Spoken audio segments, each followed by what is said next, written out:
Saudações, meus amigos, eu sou o Cristiano, mais uma vez aqui com vocês, jornalista, etnólogo, intérprete, tradutor.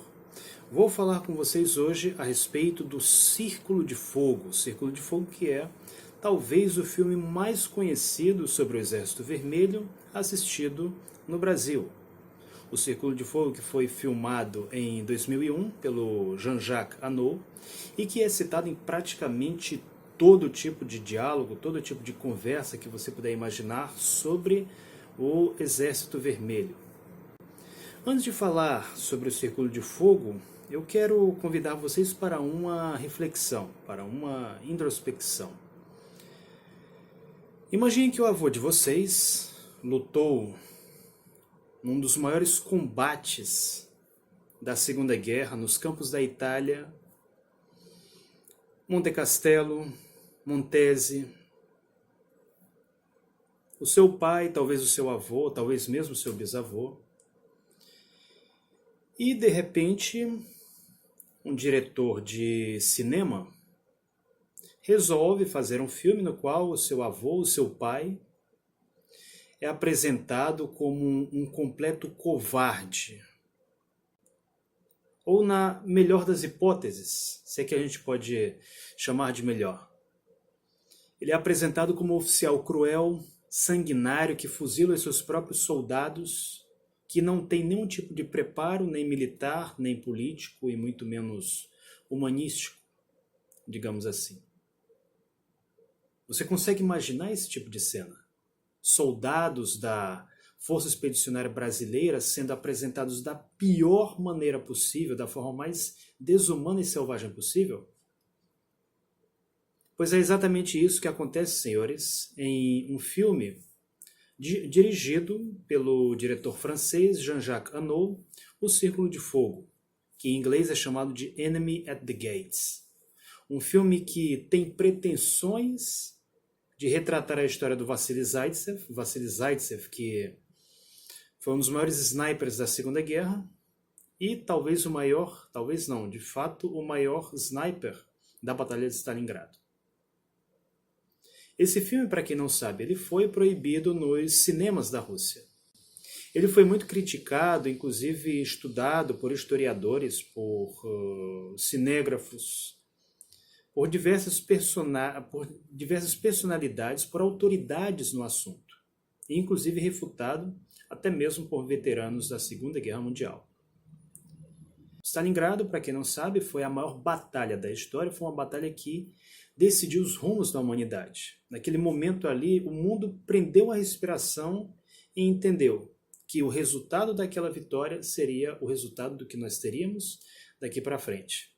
Até mesmo no Brasil, o nosso grande poeta Carlos Drummond de Andrade escreveu o poema Stalingrado, no qual ele trata exatamente dessa batalha sanguinária, desse monte de escombros no qual a cidade se transformou. A cidade que hoje se chama Volgogrado, que eu visitei em fevereiro de 2016, e por incrível que pareça, o primeiro, ou melhor dizendo, a primeira brasileira que eu encontrei na Rússia foi exatamente nessa cidade, por incrível que pareça, no Panorama de Stalingrado, que é um museu sobre a batalha, onde você tem diversos objetos relacionados à batalha, objetos históricos, dentre os quais a espada de Stalingrado, que Churchill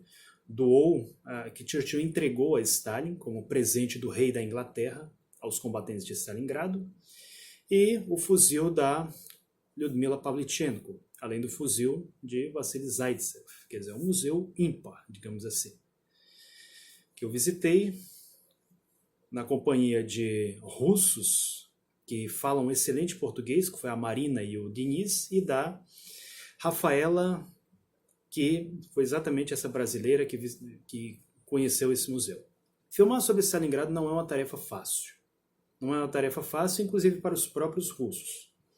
Basta lembrar que há um filme chamado Stalingrado, do diretor russo Fyodor Bondarchuk, que foi muito criticado, que foi, digamos, um fracasso na crítica. Por quê? Porque esse filme basicamente copia o enredo de um filme americano e transporta para a Segunda Guerra Mundial. Fyodor Bondarchuk, que é conhecido como o mestre do Ctrl-C, Ctrl-V do cinema russo. Só para vocês terem uma ideia, ele chegou a copiar até mesmo o Crepúsculo, sendo que em vez de vampiros ele coloca extraterrestres. Talvez nos últimos 30 anos o único filme fiel à história de Stalingrado é, por grande ironia do destino, um filme alemão. Um filme alemão que mostra a batalha do ponto de vista dos soldados alemães.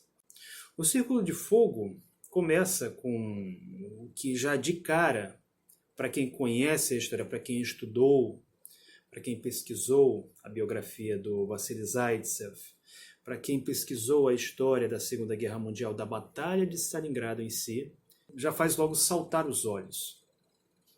É uma cena em que é apresentado Wassily Zaitsev sem nenhum tipo de insígnia. Os soldados, esse uniforme que vocês estão vendo é um uniforme de soldado raso. Às vezes esse uniforme ele não tinha essa barra aqui, o que demonstra que se trata exatamente de um recruta, de um soldado raso.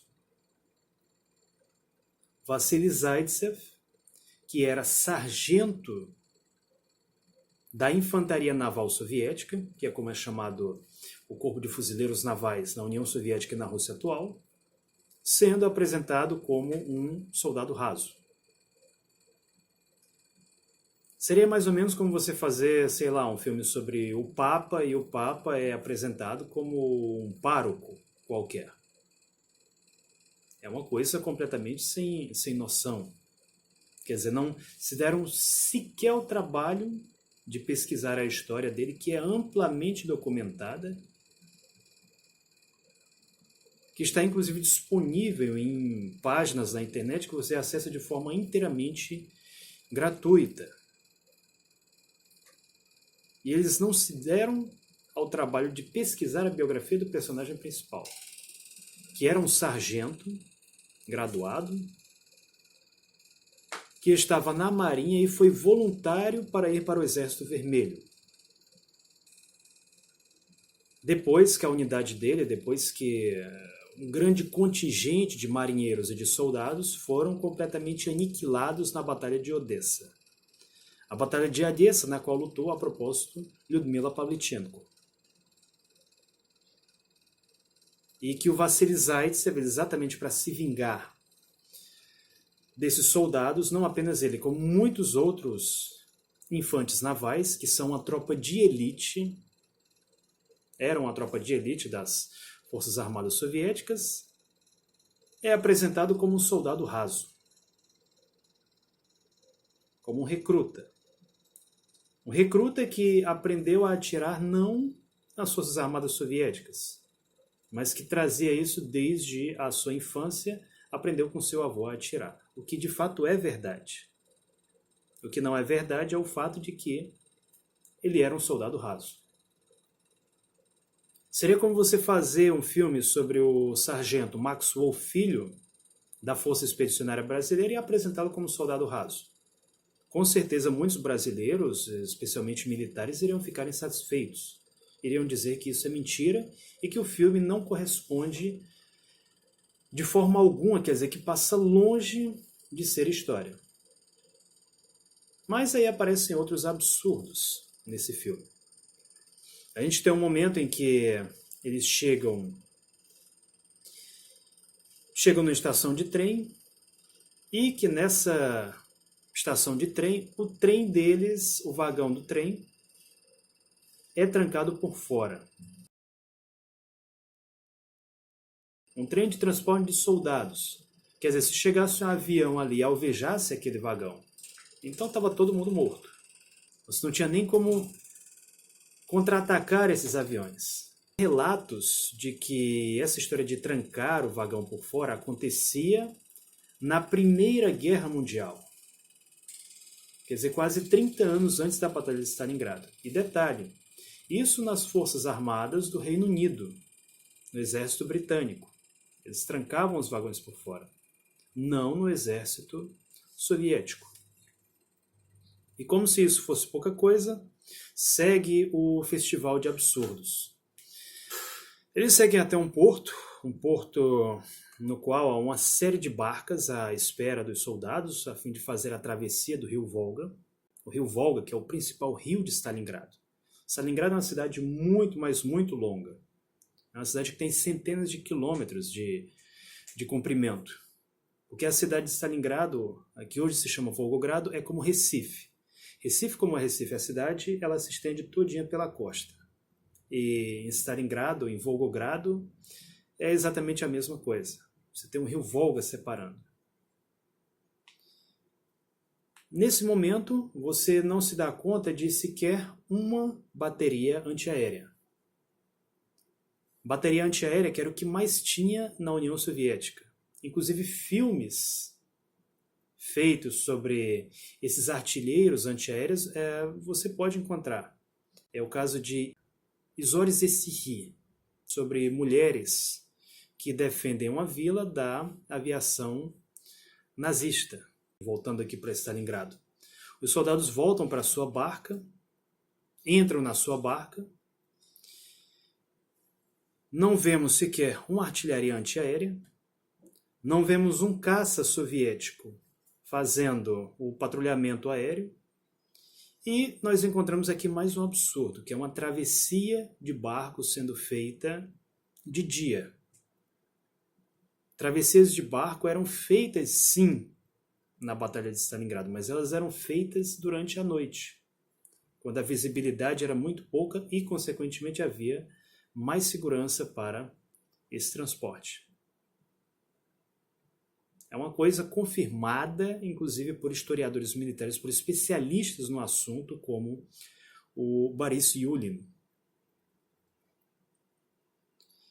Seguido dessa cena, completamente sem lógica, você tem um momento em que um oficial comunista começa a ler as cartas escritas pelas mães dos soldados. Volodya, meu filho, estou muito orgulhoso de você.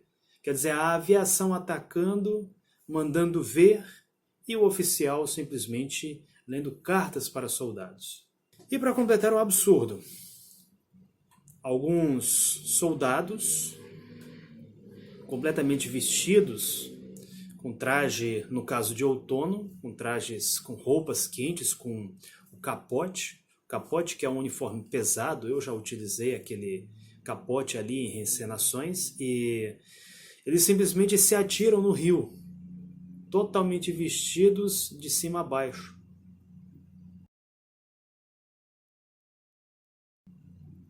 Se atiram no rio, indo para uma morte certa por afogamento, porque até você nadar, eu não sei nem se tem como você nadar com o uniforme daqueles, porque ali é muito peso que fica agregado a você.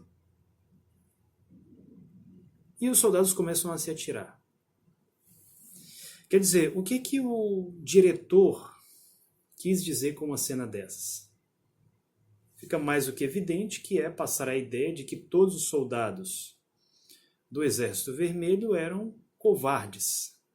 E quem é que diz que esses soldados eram covardes? É um diretor francês. Francês, da França.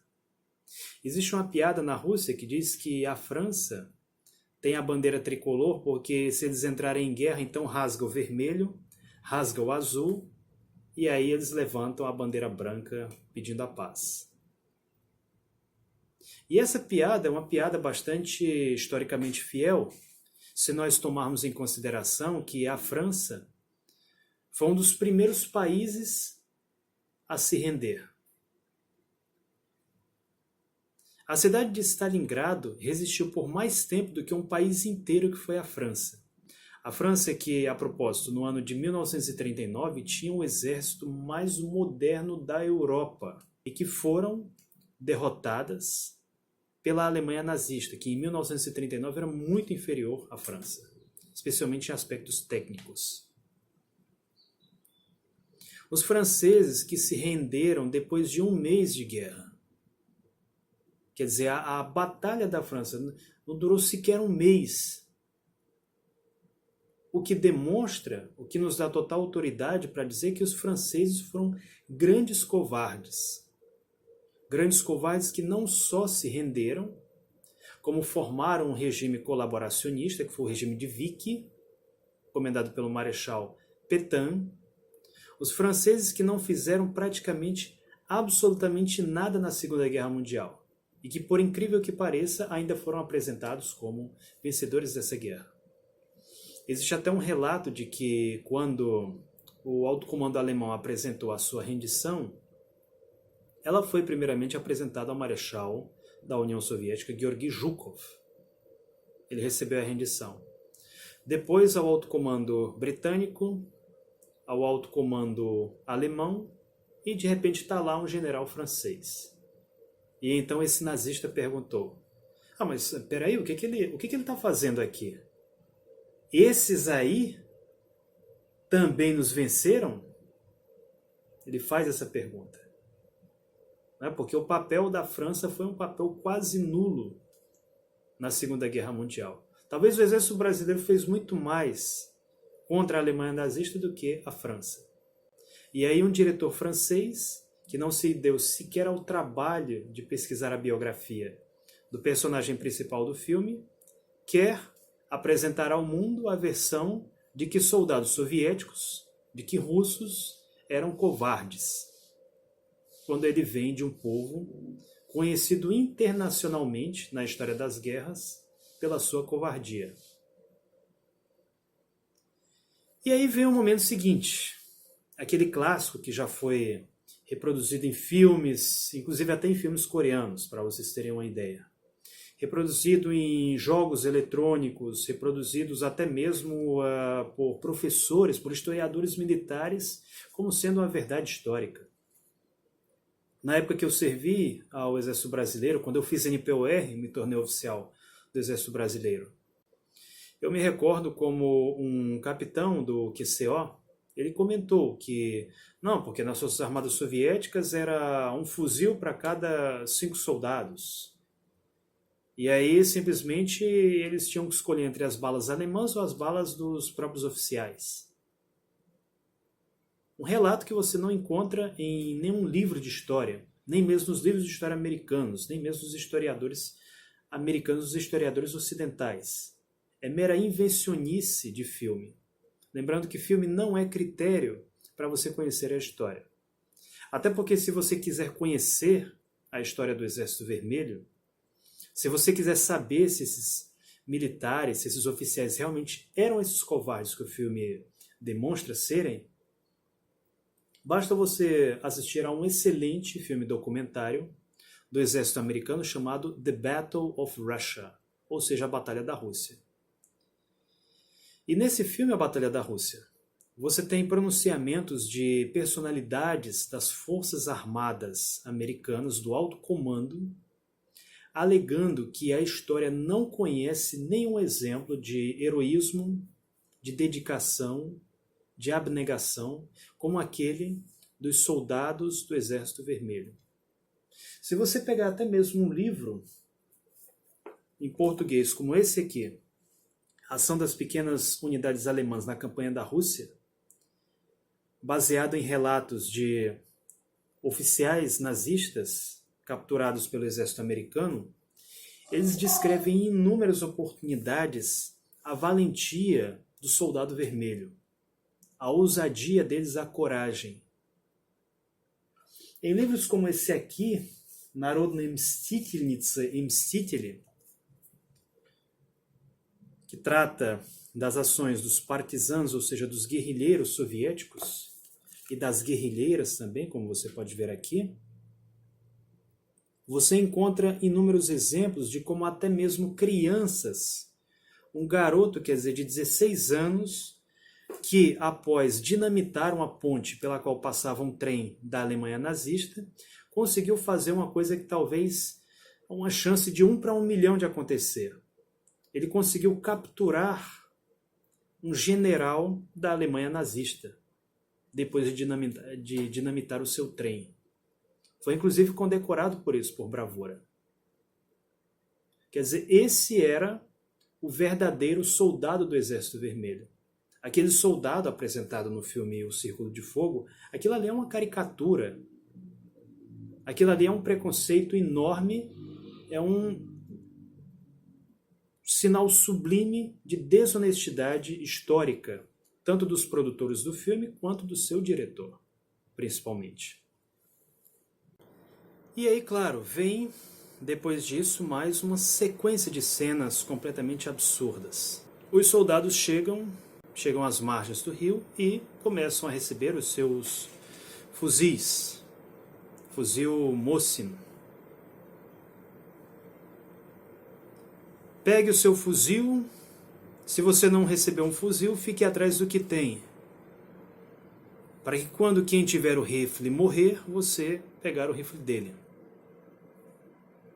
Daí vem um momento que eu acho que pouca gente atentou para isso. Os soldados recebem um fuzil completamente sem munição. Quer dizer, como é que o sujeito com fuzil sem munição vai atirar?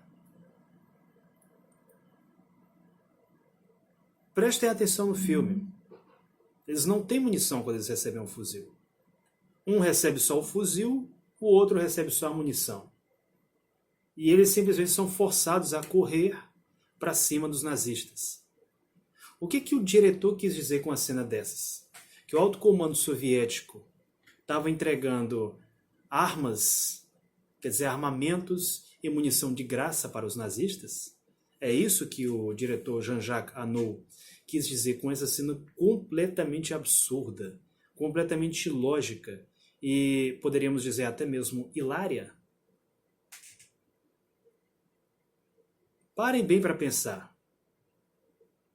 se existe alguma lógica numa cena dessas. E como se isso não fosse suficiente, o que acontece depois? Eles, os soldados com seus fuzis sem munição, com a sua munição sem os fuzis, começam a correr para cima dos nazistas.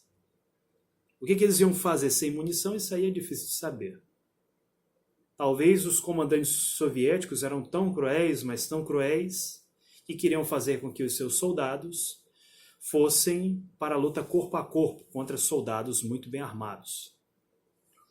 Isso aí, senhores, vem de uma teoria racista defendida no seio do exército alemão, uma teoria que é, aliás, oriunda da propaganda nazista, que é a famosa propaganda da horda de bárbaros asiáticos. O que é essa teoria? É que, segundo os nazistas alemães, o Exército Vermelho era formado por uma horda de bárbaros. Uma horda que só tinha vantagem, só representava perigo para o exército alemão por estar em grande número. Uma horda de bárbaros formada por elementos asiáticos, elementos que sequer eram europeus. A própria propaganda nazista fazia questão de capturar, especialmente, intencionalmente, propositalmente, capturava elementos asiáticos que serviam no Exército Vermelho, apresentava-os em fila, filmava-os e depois lançava filmes, dizendo, veja só, o Exército Vermelho é formado por asiáticos. Porque se eles mostrassem europeus, então, de repente, o soldado alemão poderia pensar, eles são europeus como nós, eles são brancos como nós. Por que nós temos que matar essas pessoas? Era muito mais cômodo a propaganda nazista mostrar que o Exército Vermelho era composto de asiáticos que estavam tentando invadir a Europa, que estavam querendo estuprar as mulheres europeias e assim acabar completamente com a raça branca, ariana e superior da Alemanha nazista. Então essa cena das grandes massas se atirando, de forma totalmente descontrolada, sem uma estratégia, sem uma tática, sem munição inclusive, sem armamentos, ela não tem qualquer correspondência com a real história da Batalha de Stalingrado. Ela é puro racismo que é divulgado ali naquele filme e é apresentado ao mundo todo como sendo cinema, como sendo arte. Uma teoria que vem da Alemanha nazista. E como se isso não fosse suficiente, temos mais um festival de absurdos, né, que são soldados morrendo ali por nada, soldados que sequer tinham como se defender dos nazistas, começam a recuar. Começam a recuar e são executados pelos próprios oficiais. Inclusive, numa das cenas, a gente vê até mesmo um oficial das tropas de fronteira. Né? Você sabe que ele é das tropas de fronteira porque ele usa um cap como esse aqui.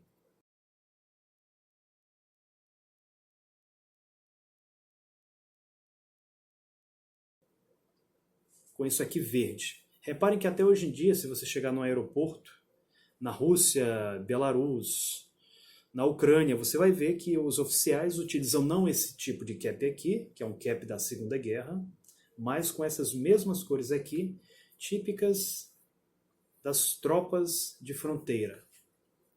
O que um oficial das tropas de fronteira está fazendo em Stalingrado? Stalingrado que ficava a quilômetros da fronteira com a Ucrânia, da fronteira da Armênia, das fronteiras soviéticas. É mais um errata, mas que, digamos, um errata é que dá para passar, já que é uma cena também muito rápida. Mais uma coisa não dá para passar, que são os oficiais atirando nos próprios soldados, inclusive com a metralhadora Maxim, com armas automáticas que deveriam ser usadas contra os nazistas e não contra os próprios soldados que estavam recuando e não fugindo da batalha. Mas porque Stalin assinou uma ordem e existe até o discurso dele, nenhum passo atrás. A ordem de Stalin, nenhum passo atrás, é uma ordem que se refere à retirada de cidades. E não você dar uma recuada a fim de você encontrar uma posição de tiro na qual você possa combater os nazistas. Quem são esses oficiais que atiram nos próprios soldados? Aquilo ali é o chamado Zagrada-Triade. Zagrada-Triade, ou, na língua portuguesa, tropa de barreira, é um tipo de tropa criado ainda na época da Guerra Civil Russa, por Trotsky, para que aquelas tropas que fugissem do campo de batalha e não que recuassem durante a batalha, quer dizer, aquelas tropas que desertassem, que fugissem completamente, fossem executadas. Quer dizer, algo da Guerra Civil Russa, mostrado como sendo da Batalha de Stalingrado. No Exército Vermelho, de fato, existia uma coisa chamada batalhões punitivos. O que eram esses batalhões punitivos ou Strafbat, que é como elas são chamadas em russo? São batalhões penais. Por exemplo, o militar que cometeu uma infração vai para um batalhão que se ocupa com atividades perigosas como a limpeza de minas, ou mesmo a participação em operações de grande risco. Era uma chance que você tinha para expiar os seus crimes cometidos no Exército Vermelho, para expiar os seus crimes militares. Tem inclusive livros sobre isso. Eu cheguei a conhecer pessoalmente um general que participou, quer dizer, que foi punido, foi para um desses batalhões. E que muitos oficiais, eles inclusive agradecem pela possibilidade deles expiarem a sua culpa e retornarem à tropa, tendo inclusive o seu posto restabelecido. Porque muitos, se eram, por exemplo, oficiais, eles eram inclusive despromovidos e enviados para esses batalhões penais. Não é exatamente o que nós vimos no filme. Nós vemos o Zagrada-Triade, que atira nos seus próprios soldados, que entrega, quer dizer, armas e munições gratuitamente para os alemães. Uma cena completamente absurda para um exército que combateu ferozmente a Alemanha nazista e que, se nós levarmos para o campo da história, só para vocês terem uma ideia, o Exército Vermelho perdeu cerca de 14 milhões de militares. as perdas da Alemanha nazista foram de aproximadamente 9 milhões. É uma correspondência de aproximadamente 1,5 soldado soviético para cada soldado alemão. Uma estatística completamente aceitável se nós levarmos em consideração o fato de que em 1941 o exército alemão era talvez o exército mais poderoso da história. Era um exército que levava uma grande vantagem sobre o Exército Vermelho pelo fato de que eles possuíam muitos equipamentos de rádio. As operações do exército alemão eram operações muito bem coordenadas. Não que as do Exército Vermelho não fossem bem coordenadas, mas que as do exército alemão eram melhor coordenadas devido à técnica, devido ao rádio que eles tinham, inclusive em seus veículos. Os aviões soviéticos eles precisavam balançar com a asa para poder emitir um comando. O oficial aviador nazista alemão podia simplesmente emitir o comando pelo rádio. A mesma coisa acontecia com os tanques, com os blindados da Alemanha nazista, com as operações da Alemanha nazista. Mas isso não queria dizer que as operações do Exército Vermelho não tivessem comando, não tivessem coordenação. De fato, eles tinham. Só que não eram, digamos, tão boas, não eram no mesmo nível das operações das Forças Armadas Alemãs. E ainda assim você teve o saldo de 1 soldado alemão para 1,5 soldado soviético. Para uma guerra nessas proporções, para uma guerra contra um inimigo muito mais poderoso, é um saldo aceitável. Lembrando que no início da guerra, o efetivo total do Exército Vermelho era de aproximadamente 2,5 milhões, considerando ali o distrito do Mar Báltico até o distrito do Mar Negro. Enquanto que o efetivo total da Alemanha nazista era contabilizado em 4,5 milhões, mais um reforço de 500 mil finlandeses, cerca de 400 mil romenos, além de tropas de muitos outros países que integravam o Terceiro Reich. Quer dizer, a Alemanha nazista tinha um número muito maior de militares durante o início da Segunda Guerra Mundial, o que desbanca a famosa teoria das hordas asiáticas, uma vez que o exército nazista era muito mais numeroso do que o exército vermelho. Isso já foi inclusive elucidado por um historiador sueco da Segunda Guerra, que desmascarou esse mito das hordas asiáticas. Depois disso, vemos absurdos ainda maiores, dessa vez não só do lado dos comunistas, como também do lado dos nazistas. Depois de um verdadeiro banho de sangue, que acontece numa praça em Stalingrado, oficiais militares nazistas passam pela praça atirando em corpos de soldados para garantir que todos ali realmente estavam mortos. E chega um dos personagens principais do filme, muito bem interpretados pelo Ralph Fiennes, que é o camarada comissário Danilov, distribuindo lá panfletos. Panfletos num lugar onde acabou de ter uma batalha sanguinária, onde as tropas nazistas estavam há pouquíssimo tempo. E, de repente, ele começa a se esconder dentre vários corpos, entre vários cadáveres, avista um fuzil Mosin. E vem mais uma das cenas mais grotescas do filme, se não da história do cinema. É o momento em que ele pega um rifle Mosin, o rifle Mosin, que era a arma mais básica do Exército Vermelho. Todo oficial, todo soldado, todo general soviético sabia como manusear um fuzil de repetição que utilizava um princípio ainda da época da Primeira Guerra Mundial, que foi, a propósito, um dos melhores fuzis da Segunda Guerra. Um fuzil que é utilizado até hoje, diga-se de passagem, a ponto de ter sido usado no conflito da Chechênia. O oficial não sabe sequer como recarregar um fuzil de repetição. Ele tenta puxar o ferrolho do fuzil, não consegue, meu Deus, fazer uma coisa básica, que é carregar um fuzil.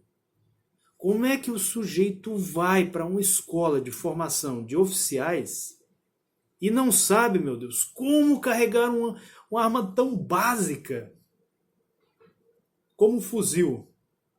O fuzil de repetição. É como você imaginar uma secretária que não sabe escrever, ou um técnico de informática que não sabe como utilizar um computador. É uma cena completamente absurda. Ou como você fazer, sei lá, um filme sobre o Papa e o Papa não sabe como rezar a missa. Vocês têm noção do absurdo que é uma cena dessas? Vocês têm noção do quanto esse filme debocha de soldados e oficiais do Exército Vermelho, um exército que perdeu 14 milhões de combatentes para poder acabar com o nazismo? É muita zoação. É muita zoação. Se vocês acham que isso aí era tudo, vem depois uma cena que é talvez não...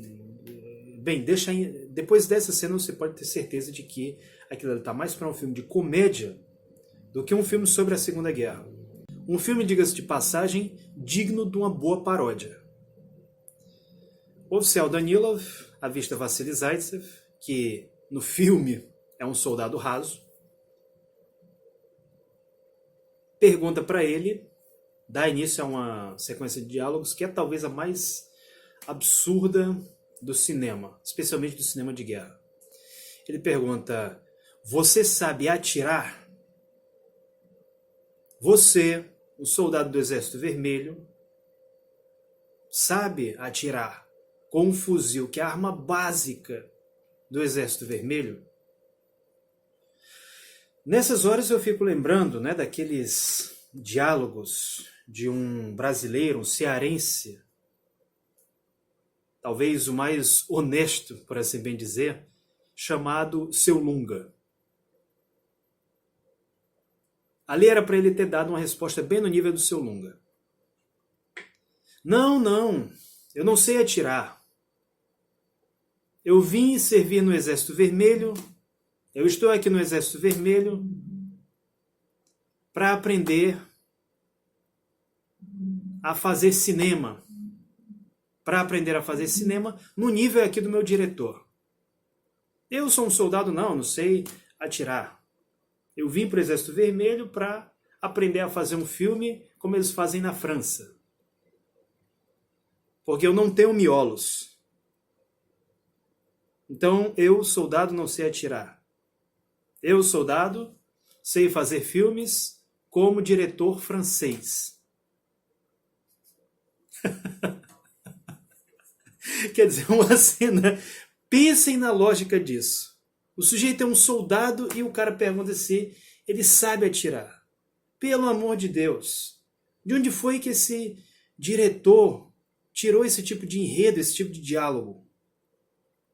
É uma coisa completamente absurda, senhores. É muita zoação. E como se isso não fosse o bastante, né, ele zoou tanto, ele achincalhou tanto os comunistas, chegou a vez agora de achincalhar os nazistas. Você tem ali um campo neutro, onde acabou de acontecer uma batalha. De repente chegam militares nazistas, e não eram qualquer militares nazistas. Você percebe pelo uniforme, pela platina dele, que se tratava de um Oberst. O que é um Oberst? Oberst é o equivalente alemão de coronel. Coronel comanda um batalhão. Quer dizer, um alto oficial nazista, quase um general. Coronel, para quem não sabe, é um posto antes de general. E o que esse coronel vai fazer num lugar onde acabou de ter uma batalha? Adivinhe só. Ele foi contabilizar os corpos, foi condecorar soldados alemães, foi disparar tiros contra Untermenschen soviéticos? Não. Ele vai para lá para para tomar um banho. Tomar um banho num lugar onde terminou de acontecer uma batalha sanguinária. Um lugar onde você podia ter outro ataque, na melhor das hipóteses, onde você podia ter snipers, onde você podia ter todo tipo de coisa. E o coronel vai para lá tomar um banho. Eu fico pensando o que se passa na cabeça de um diretor desse. Ele deve ter pensado assim: não, eu vou mostrar aqui os nazistas como sanguinários, como sujeitos completamente sem coração, a ponto de se deleitarem com um pouco de necrofilia, tomando um banho onde acabou de ter uma batalha onde tem muito sangue e cadáveres. Quer dizer, será que nas linhas inimigas não tinha um lugar melhor para tomar banho? Será que no quartel-general dos nazistas? Será que no estado-maior deles não tinha um lugar onde o oficial pudesse tomar um banho? E aí, claro, nesse momento, Vassili Zaitsev ele se apresenta como grande sniper, alveja 4 nazistas de uma vez, incluindo o coronel, que havia ido, quer dizer, tomar um banho onde acabou de acontecer uma batalha. E depois disso, você tem a completa certeza de que não se trata de um filme sério. Aquilo ali é uma caricatura da forma mais grotesca possível, inclusive até mesmo sobre os nazistas. Não quero aqui fazer nenhum tipo de apologia do nazismo. O nazismo que matou, quer dizer, aproximadamente 30 milhões de soviéticos, que destruiu cidades inteiras, que queimou pessoas vivas, aldeias e vilarejos inteiros. Mas isso aí é algo muito grotesco, senhores. Nem mesmo os filmes soviéticos contra o nazismo mostravam cenas tão absurdas. É uma coisa completamente inimaginável.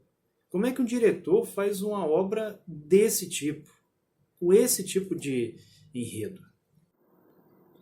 Logo, senhores, sempre que vocês virem esse tipo de filme, não apenas filmes ocidentais, como também filmes russos sobre o Exército Vermelho, questionem: será que esse filme realmente corresponde a critérios históricos?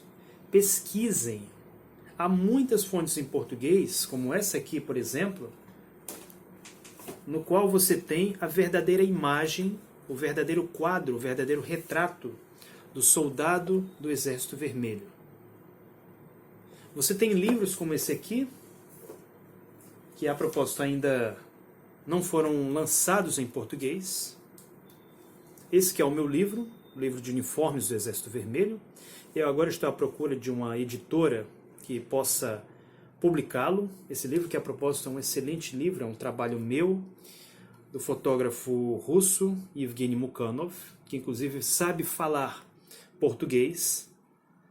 Ele sabe falar Inegada, que eu ensinei. Livro de uniformes do Exército Vermelho, esperando para ser publicado por uma editora brasileira. O trabalho de um reencenador histórico brasileiro, cearense. Vejam só que beleza que é esse tipo de livro. Ele tem, a propósito, um conteúdo bastante discreto. Convenhamos que é um livro muito mais fotográfico do que informativo, mas que você encontra um número significativo de informações que eu, Cristiano, escrevi em língua portuguesa e que gostaria de publicar no Brasil. Você tem, ainda para efeitos de consulta, filmes como A Batalha da Rússia, The Battle of Russia, que você encontra no YouTube com legendas. É um filme documentário produzido não pelos soviéticos, não um filme de propaganda comunista. É um filme publicado, um filme produzido pelas Forças Armadas dos Estados Unidos. Você quer alguém mais neutro para falar sobre o Exército Vermelho do que os próprios americanos, do que os militares americanos? Enfim, senhores, para concluir esse vídeo, devo lembrar a vocês que foi o Exército Vermelho o exército que chegou até a cidade de Berlim primeiro.